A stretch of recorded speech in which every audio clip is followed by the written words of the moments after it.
देखिए, हम लगातार अपने संगठन को मजबूत करने का काम कर रहे हैं। संगठन सृजन का काम नेशनल लेवल पर भी चल रहा है और उसी को ध्यान में रखते हुए दिल्ली में भी हमने एक ड्राइव शुरू की है, जिसके तहत हमारे लोकसभा ऑब्जर्वर्स गए हैं। वो हर ब्लॉक तक पहुंच रहे हैं।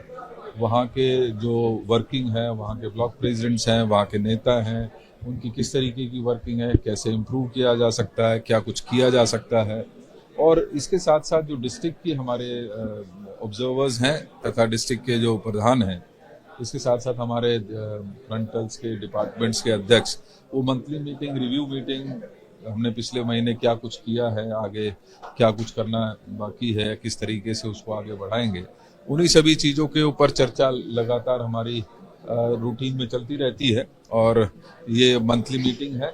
हम उसमें अभी ये तय किया है कि आने वाले समय में हम जो हमारे सरकारें हैं भारतीय जनता पार्टी की, उसकी जिस तरीके का ऑलमोस्ट 100 दिन पूरे होने को हैं, तो उसके ऊपर हम क्या कुछ कर सकते हैं, किस तरीके से उनको घेरा जा सकता है।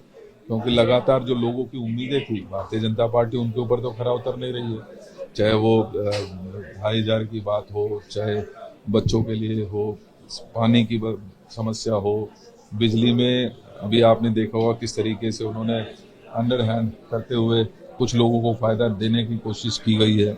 ये सारी चीज़ें जो है उनके ऊपर हम विस्तार से चर्चा कर रहे हैं और आने वाले समय में किस तरीके से आंदोलन के रूप में उसको हम लेके जाएं, वो सारी चीज़ें आज यहाँ पर डिस्कस हुई। एक मेजर डेवलपमेंट दिल्ली के अंदर हुई है एमसीडी के लिहाज से इंद्रप्रस्थ विकास पार्टी का गठन हुआ है। क्या इसके पीछे वजह मानते हैं और कांग्रेस की तरफ रुख क्यों नहीं किया जा रहा असंतुष्ट काउंसिलर्स का या अपने नेता? देखिए, मैं इसमें कहीं ना कहीं भारतीय जनता पार्टी का हाथ देखता हूँ। डायरेक्टली इनडायरेक्टली ये वही लोग हैं जो सत्ता से फायदा उठाने के लिए कहीं ना कहीं आम आदमी पार्टी से अलग हुए हैं और अलायंस में अब भारतीय जनता पार्टी के जिस तरीके से उन्होंने ऐलान किया है, वो उससे स्पष्ट भी होता है कि ये कहीं ना कहीं उन्हीं का डिज़ाइन है। लेकिन ये बात भी सत्य है कि आम आदमी पार्टी अपना रेलेवेंस लगातार खोती जा रही है और आम आदमी पार्टी जो एक मुख्य ऑपोजिशन की भूमिका में होनी चाहिए थी दिल्ली में, आज वो कहीं ना कहीं नदारद नजर आती है। आज उनके नेता नदारद हैं, आज उनके कार्यकर्ता सड़कों पर नजर नहीं आते, आज जो मुद्दे हैं दिल्ली के, उनको वो उठाते हुए नजर नहीं आ रहे हैं। आज अरविंद केजरीवाल दिल्ली में है और उन्होंने अपनी छात्री गाड़ी का एक तरह से लॉन्च किया है और काफ़ी उन्होंने मुद्दे गिनाए हैं कि शिक्षा माफिया तो पहले खत्म किया था, लेकिन शिक्षा माफिया सक्रिय है, बाउंसर्स हैं, हेल्थ व्यवस्था खराब है। अजीब सी बात है कि केजरीवाल जी पिछले 3 महीने से गायब है। अब ऐसा लगता है कि दिल्ली उनके लिए एक पॉलिटिकल टूरिज्म का स्थान हो कि 3 महीने में आएंगे, 2 बात बयानबाजी करेंगे और उसके बाद फिर नदारद नजर आएंगे। तो कहीं ना कहीं केजरीवाल जी से लोगों का विश्वास उठा है। वही बड़ा कारण था कि 62 सीटों से वो मात्र 22 पर सिमट कर रह गए। और पिछले 3 महीने में आपने देखा कि कॉरपोरेशन में उनकी सरकार होते हुए उन्होंने फैसला किया कि हम सरकार के बाहर रहेंगे और उसका नतीजा भी अब सामने आया कि 15 के करीब काउंसलर जो हैं वो स्प्लिट करके दूसरी तरफ आ गए। केजरीवाल जी की बात अब कोई रेलेवेंस रखती नहीं है, लेकिन निश्चित ही भारतीय जनता पार्टी जिसको मैंडेट मिला था, इतना अच्छा मैंडेट मिला था कि दिल्ली की सेवा कर सके, आज वो लोगों के बीच में बहुत तेजी के साथ अनपॉपुलर होती जा रही है। क्योंकि चाहे स्टूडेंट्स के मुद्दे हों, चाहे महिलाओं के मुद्दे हों, चाहे पानी की समस्या हो, चाहे बिजली की समस्या हो, उन सभी मुद्दों पर पूरी तरीके से विफल भारतीय जनता पार्टी नजर आ रही है। हमारे और आपके बच्चों को डंडे लेकर खड़े करवा दिया गया।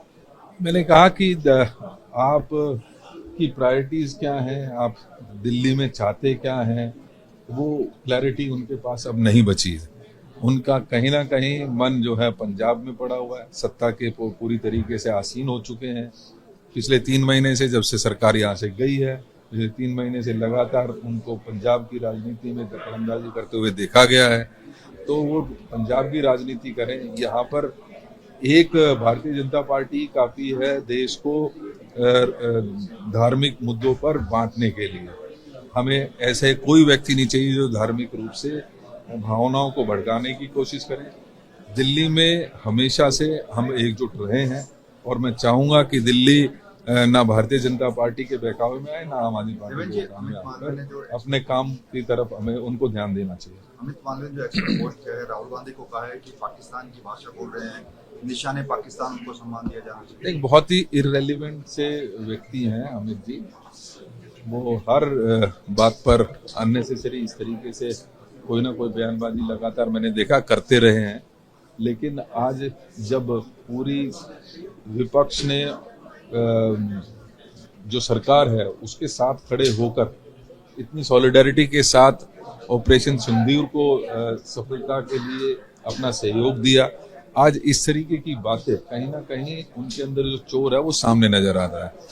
मैं ये मानता हूँ कि जब कोई भी काम होता है, जब देश की बात आती है तो हम सबको इकट्ठा रहना चाहिए, लेकिन इस तरीके की बयानबाजी से कहीं ना कहीं जो वो एकजुटता बनी है वो उसको क्रैक करने की एक मैं कोशिश कहूँगा।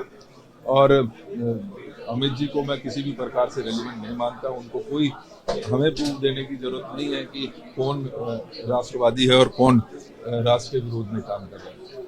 हम पूरी तरीके से जहाँ तक देश की अस्मिता की बात है, देश की अखंडता की बात है, हम पूरी तरीके से सरकार के साथ खड़े हैं। लेकिन साथ के साथ वो सवालात जरूर सामने आएंगे।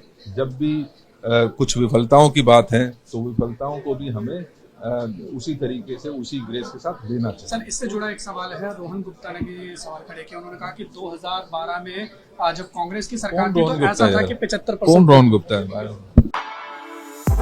For exclusive and insightful videos, subscribe to our new channel ABP Live Premium.